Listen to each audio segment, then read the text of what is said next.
नमस्कार, विनास किचनमध्ये स्वागत आहे आपलं. चला, आज मी तुम्हाला अस्सल मालवणी पद्धतीमध्ये मोरीचं मटण आणि मोरी फ्राय दाखवते, म्हणजेच मुशी मटण आणि मुशी फ्राय. तर इथे बघा किती ताजी मोरी आहे ती मी तुम्हाला दाखवते. रक्त सुद्धा अजून येते, पण मी हिला स्वच्छ धुवून घेतलीये. तर काही जणांना अक्क गोल गोल राऊंड मध्येच कट करतात, पण माझ्या घरी ना बारीक तुकडे करतात, जेणेकरून ह्याला मीठ मसाला चांगला लागण्यासाठी. तर मी असं स्वच्छ मोरीला धुवून वगैरे कट करून घेतलं आणि आता इथे फोडणीची तयारी केली. फोडणीमध्ये कांदा चांगला परतून घेतलाय बघा. हळद आणि मालवणी एकच मसाला आपण टाकलाय, चांगला तेलावर परतून घेतलाय.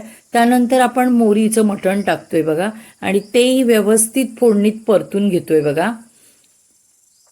आणि इथे असं व्यवस्थित परतल्यानंतर ना, मोरी मासा असू दे किंवा मच्छीचा कुठचाही प्रकार असू दे, तिखट आणि आंबट करायचा.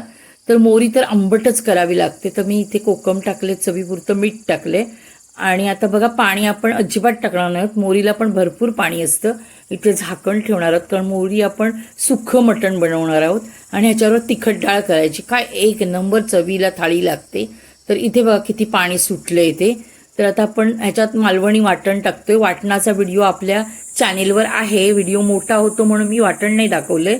तर इथे बघा आपण वाटण टाकले. वाटणामध्ये कांदा, खोबरा, आला, लसूण सगळं टाकलेलं आहे खमंग भाजून. तर असं वाटण छान परतून घेतोय बघा आपण आणि परत झाकण ठेवतोय. एक वाफ आल्यानंतर आपण वरून कोथिंबीर टाकूया. आणि ह्याच्याबरोबरच मी तुम्हाला बघा मोरी फ्राय सुद्धा दाखवली आहे, तर ती सुद्धा तुम्ही बघून घ्या. तर झालं असं होतं, पाहुणे आलेले आणि छोटा मुलगा आलेला, त्याला मासे फ्राय हवे होते आणि मी मटणच बनवलेलं. मग त्याला म्हटलं चल तुला मासे फ्राय बनवून देते. तसेच तुकडे कट केले, दाखवते तुम्हाला. हे बघा 4-5 तुकडे मुशीचे जे आहेत ते आपण असे कट करून घेतले, जेणेकरून अगदी मच्छी वाटावी त्याला, म्हणजे मासा फ्राय वाटावा. त्याला मासा हवा होता. तर इथे बघा आपण त्याला मीठ लावलं, आगळ, आणि आपण ह्याला ना आलं, लसूण आणि थोडीशी कोथिंबीर आणि जरासा मिरचीचा छोटासा तुकडा टाकून पेस्ट लावली आहे. आणि वरून कोटिंगला बघा आपण तांदळाचं पीठ, रवा आणि मच्छी मसाला लावलाय, कोट केलंय.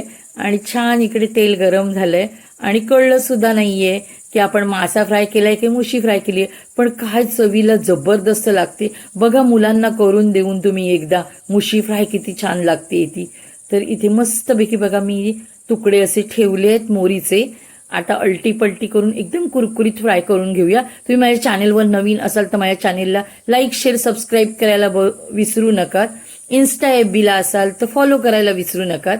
तर इथे बघा छान असं अलटी पलटी करून मी फ्राय करते. आता एका प्लेटमध्ये घेऊया. इतकं चवीला छान मुशी फ्राय लागते ना, की जबरदस्त मुशी फ्राय बनलेली. अशी बनवा आणि लहान मुलांना द्या तुम्ही. धन्यवाद.